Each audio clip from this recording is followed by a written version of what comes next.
right, now here at 6 o'clock, we are tracking several breaking stories, starting with this small plane crash in Valencia. Kcal live now over the scene here in a watermelon field near the 5 freeway and Highway 126. Pretty stunning images here. The LA County Fire Department telling us that 2 people were inside that Cessna. Both of them escaped with no injuries, so that's the good news. Still unclear, though, what caused that plane to go down. And it looks like those 2 women could be out of the plane chatting with the deputies there.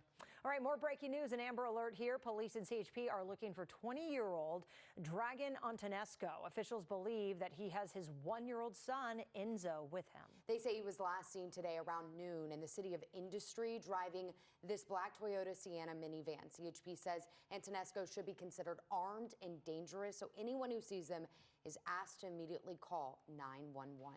And more breaking news to get to a bomb threat right on the USC campus.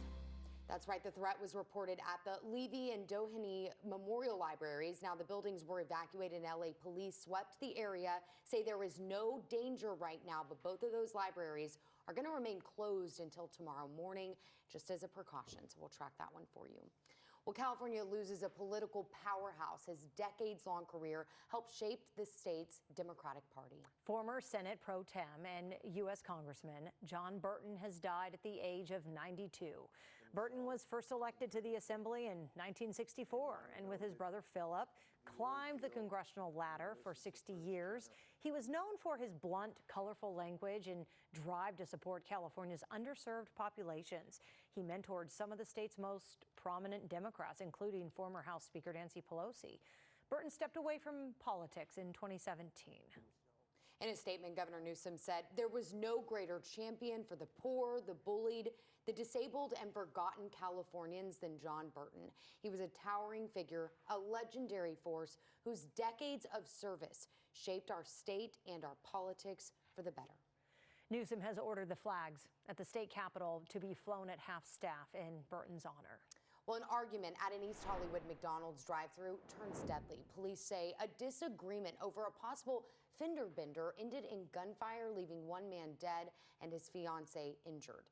Tonight, she's speaking out about what happened. KCAL's Lauren Posen is live now in East Hollywood with the interview and video of what led up, Lauren, to the gunfire. Well, just hours after being released from the hospital, the victim's fiance came back here to McDonald's to set up this memorial for her fiance.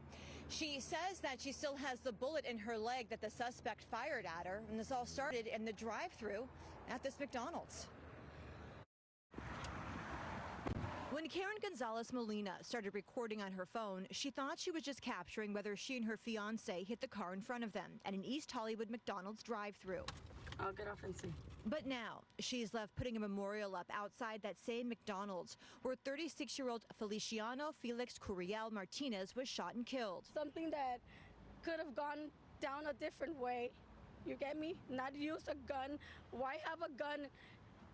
I don't understand. LAPD says 21-year-old Humberto Delgado shot both Gonzalez Molina and her fiance after an argument. We were simply behind him. We were behind him all the time.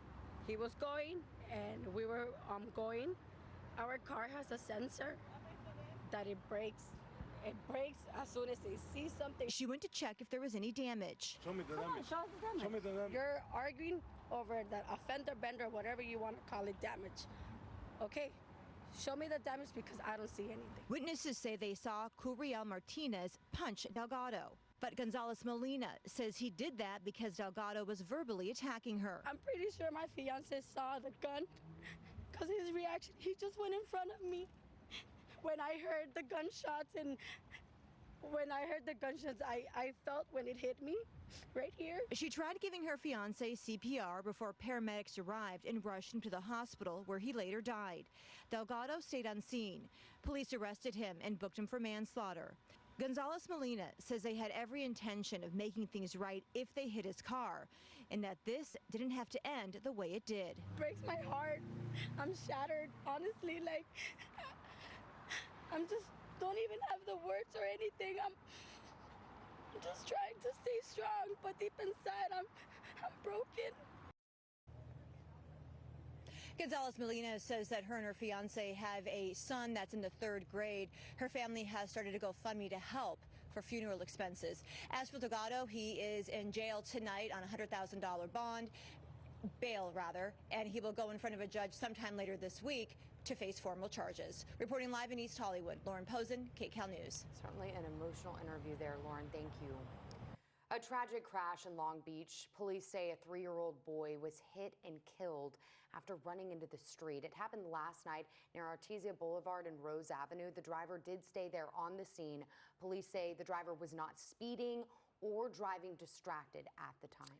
A police cruiser ends up on the sidewalk in Inglewood. Look at this cell phone video. It shows the patrol car up against a power pole on Imperial Highway near the Crenshaw Shopping Center, and we're still waiting to hear from police how this happened or if anyone was hurt, but quite the scene there.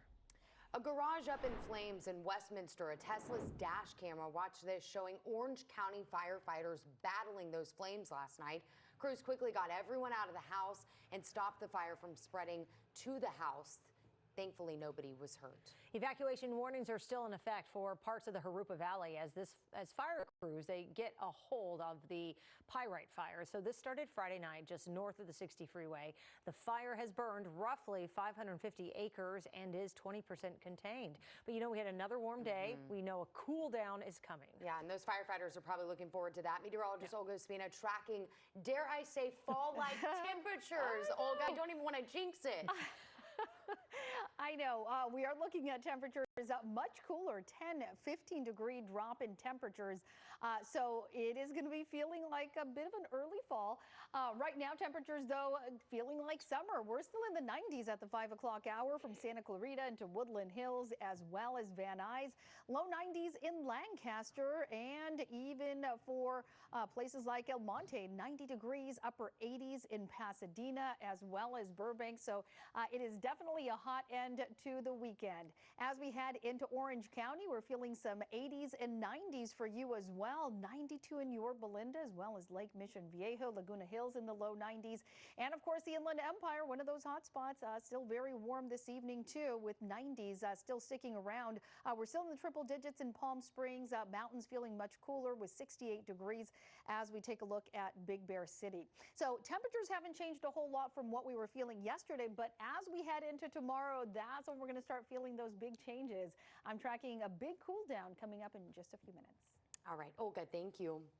A fundraiser to support the family of a teenager killed on a Metro bus last month. The loved ones of Anastasia Morales raising money by selling food in Westchester. They say the funds are going directly to the family to help them during this difficult time. Morales' cousin says her life was cut too short. Yeah, Anita was one of our most precious and beautiful souls, the most respectful, loving, compassionate person you'll ever meet. She was just 18. Her life was just about to start. Morales was trying to stop a fight on the bus when she was shot. Still no arrests have been made, and police are still investigating. Lane closures on the 405 continue into this evening as Caltrans crews work on their big repaving project. Crews are repaving the road here between Santa Monica Boulevard and just north of Sunset Boulevard. The freeway is reduced to 3 lanes in each direction, and the Santa Monica and Sunset Boulevard on-ramps are closed. The work, it wraps up tomorrow morning at 5 a.m., but it will continue in 2 weeks.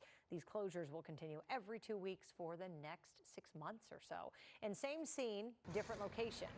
These Caltrans crews also working on repaving part of the 605 freeway in Whittier. Crews poured out fresh concrete in the southbound lanes this afternoon. The freeway, it was reduced to 2 lanes. It actually still is reduced to 2 lanes until 11 o'clock tonight, so heads up. Be aware of that. Now to this, President Trump attending the U.S. Open in New York today. His visit comes as the White House vows to send federal troops into Chicago. Kcal News' Nicole Killian reports a new CBS News poll finds the nation remains divided on whether the National Guard should be deployed into U.S. cities.